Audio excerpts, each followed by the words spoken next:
अगर आप चमार जाति का सही अर्थ समझना चाहते हैं तो आपको यह वीडियो जरूर देखना चाहिए, क्योंकि इस वीडियो में हमने चमार जाति कब और कहां पैदा हुई है सभी जानकारी दी है।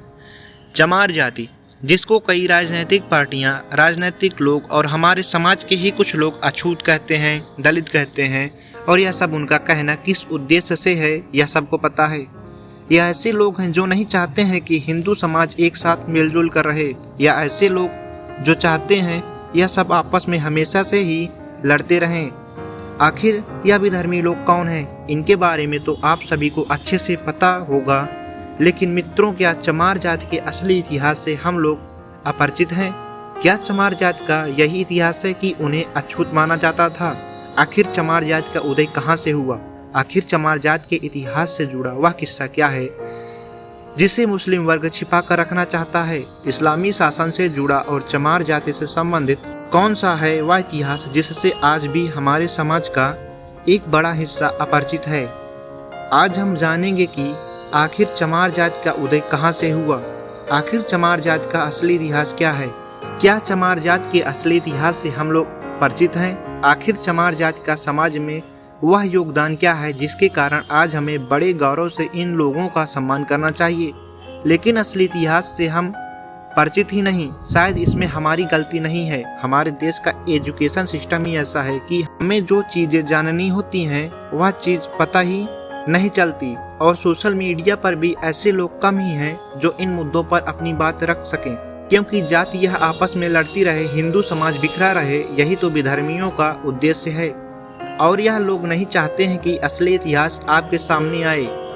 तो दोस्तों, आज मैं आपको बताने वाला हूं कि आखिर चमार जाति का असली इतिहास क्या है। इसके प्रमाण भी आज मैं आप सभी के समक्ष रखूंगा। तो चलिए शुरू करते हैं आज का वीडियो। स्वागत है आप सभी का। दोस्तों, चमार जाति के असली इतिहास को जानने से पहले चलिए हम थोड़ा विकिपीडिया पर इस जाति के बारे में खोजने की कोशिश करते हैं। जब हमने रिसर्च की तो हमें विकिपीडिया पर जो जानकारी मिली वह बेहद हैरान कर देने वाली। दोस्तों, विकिपीडिया के अनुसार चमार जाति को चंवर वंशी भी कहा जाता था। यह एक समय के क्षत्रिय पहचान से जाने जाते थे, लेकिन मुगलों ने जोर जबरदस्ती से इन्हें चमर वंशी या सूर्यवंशी क्षत्रियों को चमार नाम का दर्जा दे दिया। विकिपीडिया के अनुसार मुगलों ने ऐसा इसलिए किया कि यह सूर्यवंशी क्षत्रिय इस्लाम कबूल करने से इनकार कर रहे थे। उन्होंने कहा कि हम पशुओं की चमड़ी से जूता चप्पल बना सकते हैं, लेकिन इस्लाम नहीं कबूल सकते। फिर आगे बताया जाता है कि किचन वंश के क्षत्रियों ने चमड़े का काम छोड़कर खेती करना शुरू कर दिया, और आज इनको अहिरवार भी कहा जाता है और जाटो नाम से भी संबोधित किया जाता है। जाटो आज इनकी उपजाति है। अगर आपको बता दें कि यह दोनों चंवर वंश के वीर सूर्यवंशी क्षत्रिय। विकिपीडिया के अनुसार इसका रेफरेंस देते हुए कुछ संदर्भ बताए जाते हैं, जिसमें अंबेडकर टाइम्स में रिसर्च के साथ यह छापा गया था कि चमार महापंडित सूर्यवंशी में इंडिया 6 दिल्ली में अंग्रेजी में एक रिपोर्ट छपती है, जिसमें कहा जाता है कि उन्हें चमार जाति से संबोधित करते हैं। वे असल में एक क्षत्रिय थे जिन्हें मुगलों द्वारा चमार का नाम दिया गया। इसी तरह के कई संदर्भ हमें विकिपीडिया पर देखने को मिलते हैं, जहाँ पर चमार जाति के बारे में संक्षिप्त रूप से देखने को मिलता है। इसके अलावा एक और वेबसाइट जिसका नाम बहुजन इंडिया 24 न्यू का है, हमने उसके पन्ने खंगाले। वैसे भी यह साइट है जो लगातार दलितों से संबंधित मुद्दों को ही उठाती है और देश भर में हो रहे दलित मामलों में जुड़ी खबरों को प्रकाशित करती है। जब हमने इस वेबसाइट का रुख किया तो हमने यहाँ पर चमार जाति के असली इतिहास को जानने की कोशिश की। चमार जाति का कभी भी विदेशी आक्रांताओं में उठने का मौका नहीं दिया गया। इनकी मुख्य भाषा पालिया प्रकृति भाषा थी, लेकिन इनकी लिपि के बारे में अभी भी पूर्णतया खोज नहीं हो पाई। विद्वान मानते हैं कि सिंधु घाटी की सभ्यता में मिली लिपि के अवशेष ही इनकी मुख्य लिपि रही हो। बहुजन इंडिया 24 न्यूज के मुताबिक चमार शब्द सही प्रतीत होता है कि कुछ चमार जाति के लोग चमड़े से संबंधित व्यवसाय करते होंगे, परंतु इसके विपरीत चमार कोई जाति नहीं थी, बल्कि राजशाही चंवर वंश था, और एक समय तक भारत समेत मध्य एशिया तक इसका शासन था। इसका शासन सिंधु नदी के दोनों तरफ था। इतिहास से पता चलता है कि कभी राजशाही चंबर वंश भारत से ईरान और मध्य एशियाई देशों को मीठे पानी की सप्लाई करता था। गणित विज्ञान भवन निर्माण में पूरी दुनिया ने इनका लोहा माना था। इस जाति के लोग शिक्षा, धर्म, विज्ञान और चिकित्सा शास्त्र में निपुण पाए गए, लेकिन आज अधिकांश चमार जाति के लोग कृषक, बुनकर आदि कार्यों से अपना पोषण कर रहे हैं। दोस्तों, आपको बता दें कि भारत में आज़ादी से पहले अंग्रेजों ने चमार रेजिमेंट का गठन भी किया था और चमार रेजिमेंट का गठन हुआ था 1 मार्च 1943 को और चमार रेजिमेंट काफ़ी मजबूत बटालियन मानी जाती थी। और दोस्तों, चमार रेजिमेंट के गठन के बाद इसको कुछ समय बाद खत्म कर दिया गया। इसके पीछे एक बहुत बड़ी घटना देखने को मिलती है, जहां पर आज़ाद हिंद फौज से मुकाबला करने के लिए चमार रेजिमेंट को अंग्रेजों ने सिंगापुर भेजा था। उस समय रेजिमेंट के कैप्टन थे मोहनलाल कुरील, जिन्होंने यह देखा कि चमार रेजिमेंट के सैनिकों के हाथों अंग्रेज हमारे अपने ही देशवासियों को मरवा रहे हैं। फिर क्या था, उन्होंने इसको आईने में शामिल किया और अंग्रेजों से भिड़ जाने का निर्णय किया। तब उन्होंने अंग्रेजों से लड़ते हुए सैकड़ों भारतीय सैनिकों की जान बचाई थी और चमार रेजिमेंट भंग कर दी गई, जिसके बाद कैप्टन मोहनलाल कुरील को भी बंदी बना दिया गया। भारत आज़ाद होने के बाद उनको भी रिहा कर दिया गया। तो दोस्त, अब आपने देखा कि कैसे चमार जाति का इतिहास न सिर्फ प्राचीन भारत में बल्कि आधुनिक भारत में भी कितना गौरवशाली रहा है। अब आते हैं चमार जाति के उस इतिहास पर जो कि सीधे तौर पर इस्लामी शासन को संदर्भित करता है, और वह ऐसा इतिहास है कि जो नहीं चाहते हैं कि यह आज लोगों के सामने आए, इसलिए शायद इसकी कभी चर्चा ही नहीं की जाती। दोस्तों, जब हम चमार जाति को लेकर इतिहास के पन्नों में जाते हैं तो हमें एक शख्स का नाम देखने को मिलता है, जिसका नाम है सिकंदर लोधी, जिसका शासनकाल 1489 से 1517 तक। सबसे खास बात यह है कि इसके शासनकाल से पहले पूरे भारतीय इतिहास में चमार नाम का उल्लेख ही नहीं मिलता। आज हम जिन्हें चमार जाति से संबोधित करते हैं, जिनके साथ छुआछूत का व्यवहार करते हैं, दरअसल वह वीर चंवर वंश के क्षत्रिय, जिसका प्रमाण मैं पहले ही दे चुका हूँ, और सिकंदर लोधी ने चमार घोषित करके अपमानित करने की चेष्टा की। और यह बात मैं नहीं कह रहा, यह भारत के सबसे विश्वसनीय इतिहास लेखक में से कर्नल डॉट कह रहे हैं। जी हाँ, कर्नल डॉट ने अपनी पुस्तक द हिस्ट्री ऑफ राजस्थान में चंवर वंश के बारे में विस्तार से लिखा। इसके अलावा प्रख्यात लेखक डॉक्टर विजय सोनकर शास्त्री ने भी इस पर गहन शोध किया, जिसके बाद उन्होंने एक पुस्तक में इस शोध को प्रकाशित किया, जिसका नाम था हिंदू चर्म, हमारी जाति एक स्वर्णिम और गौरवशाली राजवंशी इतिहास है। दोस्तों, अध्ययन के बाद पता चलता है कि इस चंवर वंश का उल्लेख महाभारत के अनुशासन पर्व में भी मिलता है। दोस्तों, ना ही कोई चमार शब्द था और ना ही कोई जाति थी। इसके अलावा एक बेहद फेमस मुस्लिम लेखिका हैं, जिनका नाम है डॉक्टर हमीदा खातून। वह अपनी पुस्तक अर्बनाइजेशन में लिखती हैं कि मध्यकालीन इस्लामी शासन से पहले भारत में चर्म व सफाई कर्मी के लिए किसी विशेष जाति का एक भी उल्लेख नहीं किया जाता।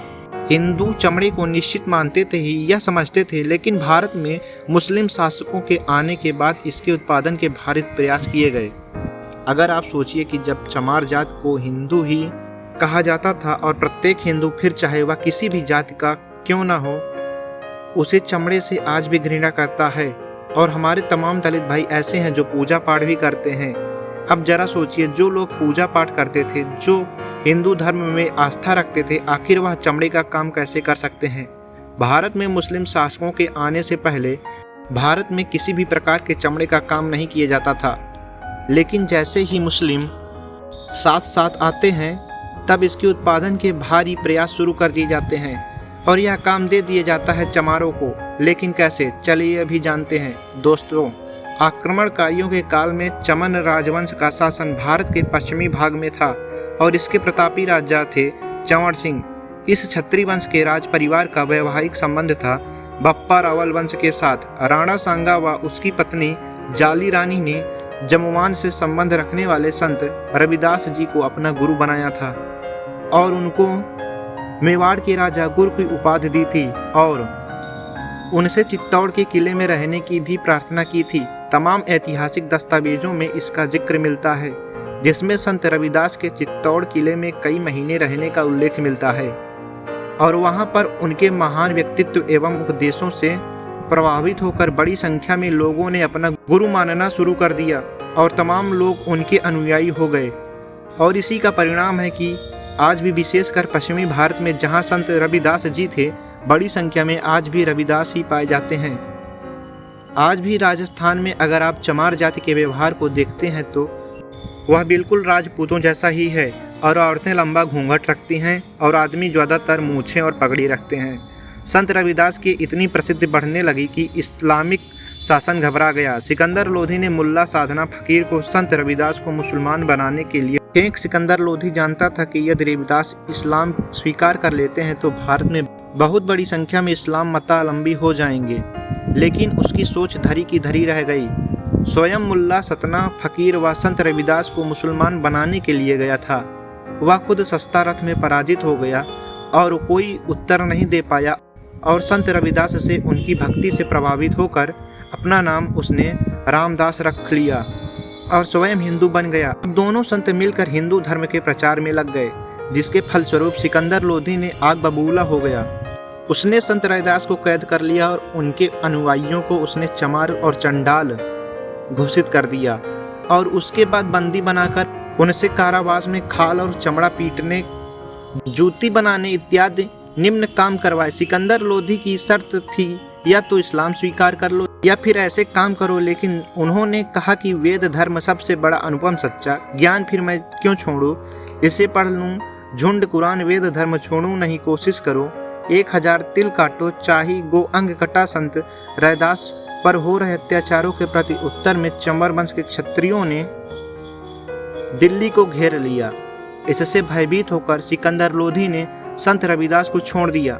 संत रविदास का यह दोहा देखिए आप, जिसमें वे कहते हैं कि बादशाह ने बच्चन उतार मत प्यारा, इस्लाम हमारा खंडन करे, उसे रविदास आ उसे एक करो प्राण को नासा, जब तक राम नाम रख लावे दाना पानी, यहाँ नहीं पावे, जब इस्लाम धर्म स्वीकार ए मुख से कलमा आप उच्चार पड़े, नाम आज जब भी चित लाई, दाना पानी तब यहाँ पाई।